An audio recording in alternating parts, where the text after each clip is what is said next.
My sister's wedding was supposed to be perfect, until her mom demanded she invite the man who destroyed her childhood.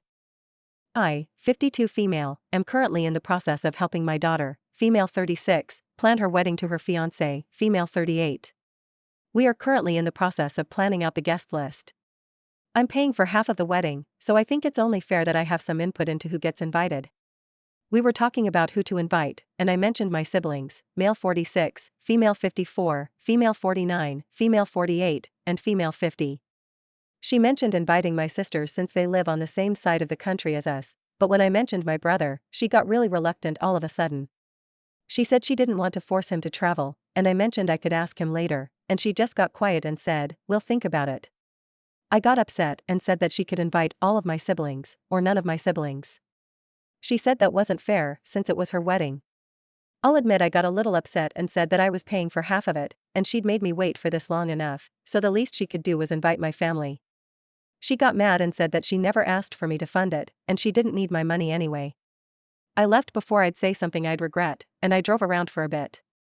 I called my husband, 64, and he said it was her wedding, and it was really up to her who she invited.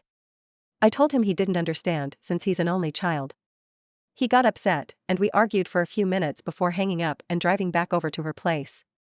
I let myself in, and I heard her talking to her fiancé about how if I didn't insist that her brother's kids had to come, she'd be fine with inviting my brother. I walked in, scoffed, and said if she's worried about the number of people she had to invite, I could get a big venue and inviting one more person won't cost that much more. She screamed at me that it's not about that and to get out of her house and out of her life. I told her not to raise her voice at me, and her fiancé said I had to leave or they'd call the police. So I went home and told my husband what happened. He said I messed up big time, but I really don't think inviting him is that big of a deal. Comment from OP.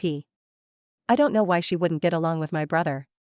He babysat her every weekday from the age of 6 to 14, so he knows her really well, and I think he should be able to be there when she gets married. Comment from OP. If there's a missing reason, your guess is as good as mine.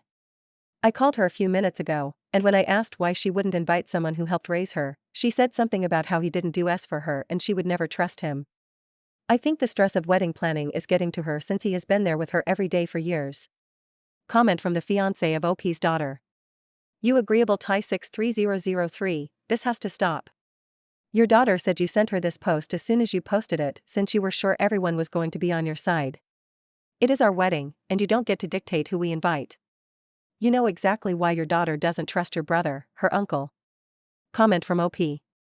You admirable effective 23, my daughter's fiancé, please don't try to influence people here. I have no idea what you're talking about. Note. This comment was deleted from a cross post which was also deleted on RMI the Devil, but the comment can be viewed in You Admirable Effective 23 Feet's comment history. Comment from the fiancé of OP's daughter. I have my fiancé's permission to post the following. Her uncle was physically, mentally, and sexually abusive. It began when she was 10 and escalated until he got her pregnant at the age of 14.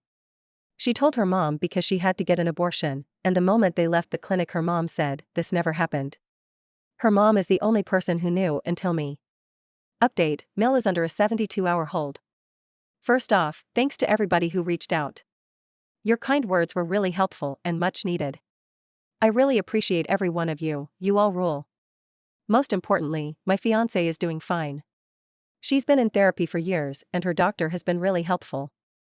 We're still in a hotel, and our management company is working to get us into another building. Yesterday we got a call from our super real-life dude. We told him about the situation and asked him to tell us if Mill stopped by again. Well, she sure did. Real-life dude told me he'd heard her banging on the door, screaming to let her in. He confronted her and said she had to leave or he'd call the cops. She started yelling that she had a right to see her daughter.